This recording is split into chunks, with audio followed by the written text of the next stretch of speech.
kasih. Jadi baik, terima kasih untuk semangat hari ini untuk ke sekolah. Jadi sebelum memulai pembelajaran, terlebih dahulu Ibu minta satu orang untuk memimpin kita dalam doa. Ibu minta Adik Putri untuk memimpin kita dalam doa. Ibu dan teman-teman, mari kita siapkan hati untuk berdoa. Dalam nama Bapa dan Putra dan Roh Kudus. Amin. Bapa kami yang ada di surga, dimuliakanlah namamu, datanglah kerajaanmu, jadilah kehendakmu dari semuanya seperti di dalam surga. Berilah kami rezeki pada hari ini, dan ampunilah kesalahan kami, seperti kami pun mengampuni kesalahan pada kami. Dan janganlah masukkan kami ke dalam pencobaan, tetapi bebaskanlah kami dari yang jahat. Amin. Dan Putra dan Roh Kudus. Amin. Jadi baik, terima kasih untuk Adik Putri yang sudah memimpin kita dalam doa. Sebelum mengawali pembelajaran kita pada siang hari ini, Ibu mau mengecek kehadiran. Ibu mau bertanya, siapa-siapa yang hari ini yang tidak mengikuti pembelajaran atau tidak sekolah? Hadir semua Ibu. Jadi baik, terima kasih untuk kehadiran kita pada hari ini. Ini apakah Ibu mau bertanya, apakah adik-adik tahu materi kita hari ini tentang apa? Tidak tahu, Ibu. Jadi hari ini sebelum memulai materi, Ibu ingin bertanya, apakah adik-adik pernah bermain layang-layang atau melihat layang-layang? Pernah Ibu. Jadi karena jawabannya adik-adik sudah pernah dan pernah bermain layang-layang, Ibu ingin bertanya, apakah adik-adik setelah bermain layang-layang pernah berpikir bagaimana cara layang-layang bisa naik ke atas? Bisa Ibu. Jadi untuk adik-adik, kenapa layang-layang itu bisa naik ke atas? Pertama, menurut saya itu pertama faktor angin itu. Jadi kalau berdanya ringan, dia cepat terangkat. Apalagi kalau diikat dengan tali. Itu menurut saya itu. Ya, jadi baik untuk adik Aswin, jawabannya benar. Jadi jawabannya itu kenapa layang-layang bisa naik ke atas, karena ada bantuan angin. Selain dari bantuan angin, saat menerbangkan layang-layang ada 3 kekuatan yang bekerja. Pertama, kekuatan tali layang-layang yang saling terikat, dan yang kedua kekuatan anginan. Ada yang tahu kekuatan anginan? Tidak tahu, Tidak Bu. Jadi kekuatan anginan di sini merujuk pada sudut atau arah yang membentuk vektor gaya yang bekerja pada layang-layang. Jadi gaya layang-layang yang naik ke atas ditarik oleh gravitasi, dan gaya gravitasi menarik layang-layang lurus ke tanah. Dengan kita menarik layang-layang ke atas, maka layang-layang dapat memaksa mundur sehingga perlahan-lahan naik ke atas. Jadi sebelum masuk materi, Ibu ingin menyampaikan tujuan pembelajaran kita hari ini. Jadi materi kita hari ini itu tentang vektor. Jadi tujuan pembelajaran kita hari ini, siswa diharapkan untuk memahami apa itu vektor, perbedaan antara vektor skalar, serta bagaimana vektor digunakan dalam kehidupan sehari-hari. Yang kedua, siswa dapat memahami pengenalan dan penerapan operasi dasar vektor seperti penjumlahan, pengurangan, dan perkalian dalam vektor. Yang ketiga, untuk memahami konsep-konsep fisika seperti gaya, kecepatan, percepatan yang semuanya memiliki arah dan besaran.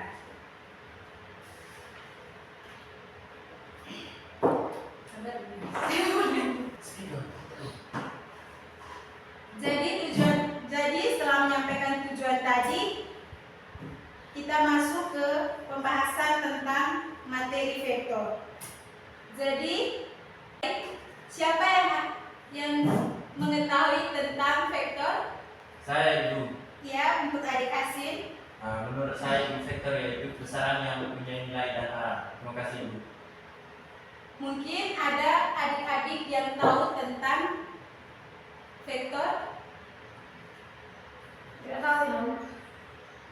Jadi baik, apa yang dikatakan atau yang dibilang adik Asin itu benar, bahwa vektor itu adalah suatu objek matematika yang memiliki dan karakteristik utama, besar atau magnitudo, dan arah. Dalam konteks fisika dan matematika, vektor digunakan untuk menggambarkan berbagai fenomena seperti perpindahan, kecepatan, gaya, dan lainnya. Jadi adik-adik bisa lihat di slide yang ibu paparkan. Terus yang kedua, kita harus ketahui ciri-ciri tentang vektor. Jadi ciri-ciri vektor di sini, yang pertama, satu, memiliki besar yang merupakan ukuran atau panjang vektor, biasanya diukur dalam satuan tertentu, misalnya meter dan newton. Yang kedua, arah, menunjukkan kemana vektor tersebut mengarah. Arah ini dapat digunakan dalam derajat atau sebagai komponen pada sumbu koordinat. Jadi baik adik-adik, selain tentang vektor, kita harus mengetahui tentang skala. Tapi sebelum ibu lanjut tentang skala, mungkin ada yang tahu pengertian tentang skala? Ada Ibu. Ya baik, untuk adik Putri. Menurut saya, skala merupakan besaran yang hanya memiliki nilai. Jadi apa yang dibilang adik Putri itu benar. Jadi besaran skala itu adalah besaran yang hanya memiliki nilai atau besar tanpa memiliki arah. Jadi yang berikutnya, kita lihat ciri-ciri skala. Jadi adik-adik, di sini ada ciri-ciri skala. Yang pertama, hanya memiliki besar, tidak ada arah yang terlibat. Yang kedua, dapat dijumlahkan secara langsung. Besaran skala dapat dijumlahkan atau dikurangkan secara matematika biasa. Terus yang berikut, resultan. Jadi berbicara tentang vektor dan skala, kita harus mengetahui tentang resultan. Mungkin adik-adik di sini mengetahui apa itu resultan? Jumlah Ibu. Jadi baik, untuk adik Heldis, terima kasih. Jadi resultan adalah vektor yang merupakan hasil dari penjumlahan beberapa vektor lainnya. Jadi ciri-ciri resultan itu, satu, arah. Arah dari resultan ditentukan oleh arah vektor yang dijumlahkan. Yang kedua, besar magnitudo dari resultan dapat dihitung berdasarkan komponen-komponen vektor yang terlibat.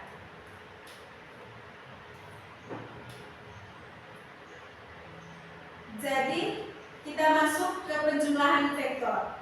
Jadi materi hari ini selain mengetahui apa itu pengertian vektor, skala, dan resultan, kita masuk pada penjumlahan vektor.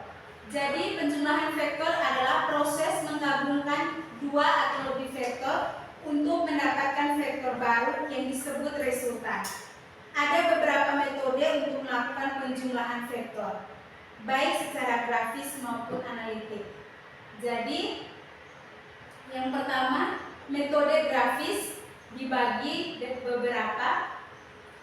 Jadi metode grafis ini menggunakan gambar atau diagram untuk menggambar vektor dan hasil penjumlahannya.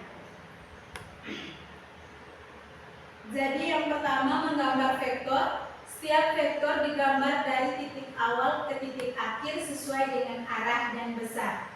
Kemudian metode segitiga.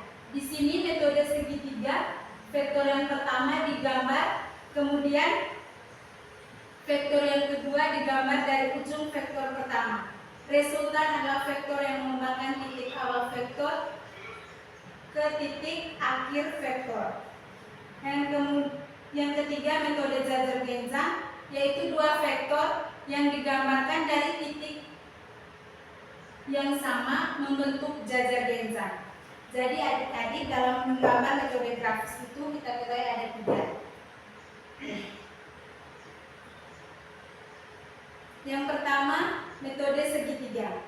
Jadi metode segitiga di sini adalah salah satu cara untuk menjumlahkan vektor secara grafis. Metode ini memanfaatkan sifat segitiga untuk menggambarkan hubungan antara dua vektor dan menentukan vektor resultan. Jadi Ibu minta di sini adik-adik ada yang tahu menggambar vektor dengan metode segitiga.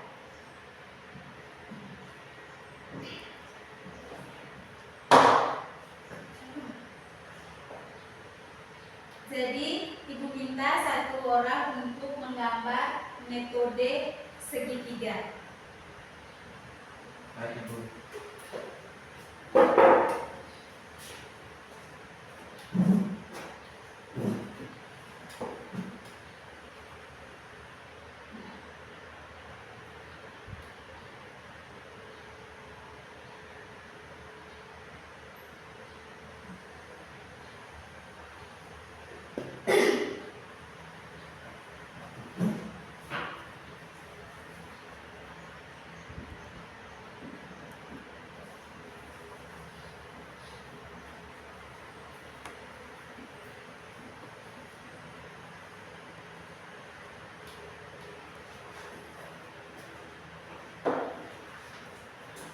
Jadi baik, terima kasih untuk adik Aswin yang sudah menggambar kita tentang metode segitiga.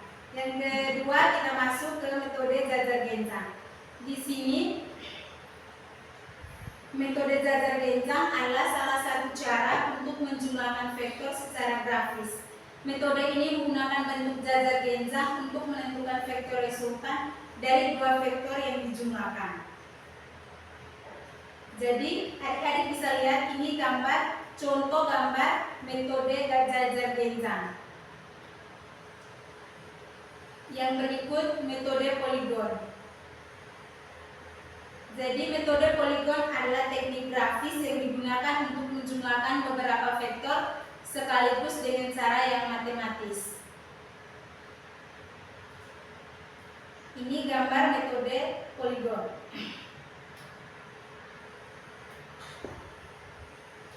Jadi yang terakhir yaitu metode analitik. Yang kita ketahui metode analitik adalah cara untuk menjumlahkan vektor secara matematis dengan menggunakan komponen vektor. Metode ini berguna untuk bekerja dengan vektor yang memiliki arah dan besar yang berbeda dan memungkinkan untuk menghitung vektor resultan dengan akurasi.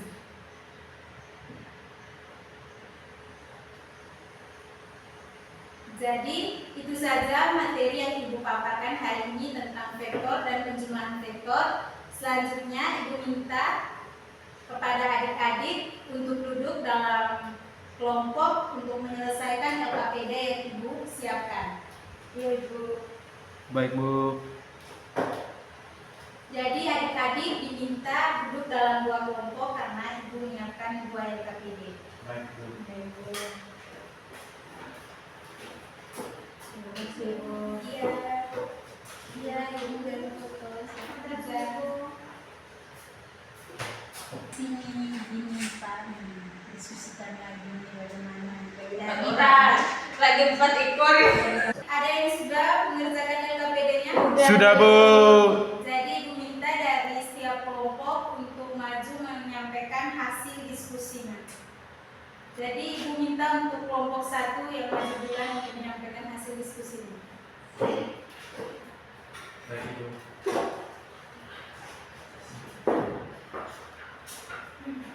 Kelompok 1. Kelompok 1. Baik, terima kasih waktu yang sempat yang diberikan. Di sini saya akan mempresentasikan hasil diskusi kami dari kelompok 1.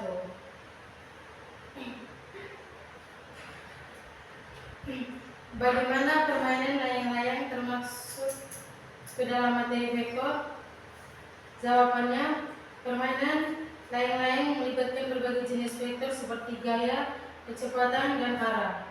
Dalam konteks fisika, Layang-layang dipengaruhi oleh beberapa gaya yang memiliki arah dan besar, seperti gaya tarik tali, gaya angin.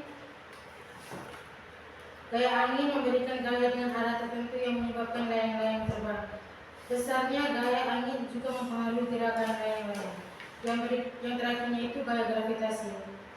Gaya gravitasi, gaya yang menarik layang-layang ke bawah menuju bumi. Arah gaya ini selalu ke bawah dengan besar yang konstan. Sekian saja. Baik, tepuk tangan untuk teman adik Koa yang sudah menyampaikan hasil diskusinya. Jadi Ibu minta untuk kelompok 2 untuk menyampaikan hasil diskusinya.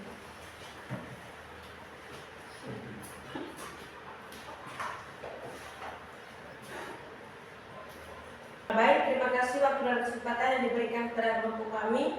Di sini kami menjawab pertanyaan dari LKPD, yaitu dari gambar di atas gambarkan besaran vektor yang ada pada peristiwa tersebut. Gaya tarik tali, yaitu arah gaya ini menuju orang yang menarik layang. Gaya angin, arah gaya ini tergantung arah tiupan angin. Dan gaya gravitasi selalu menuju ke bawah atau vertikal dengan besar yang konstan. Dan ketiga vektor ini saling berinteraksi untuk menentukan posisi dan arah gerak layang-layang. Sekian dan terima kasih.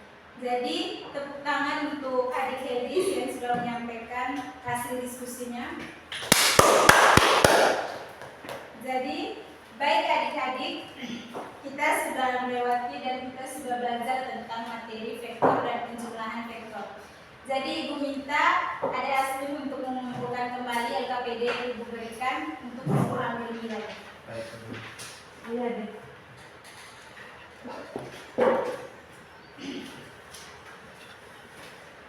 Terima kasih untuk ada Aswin.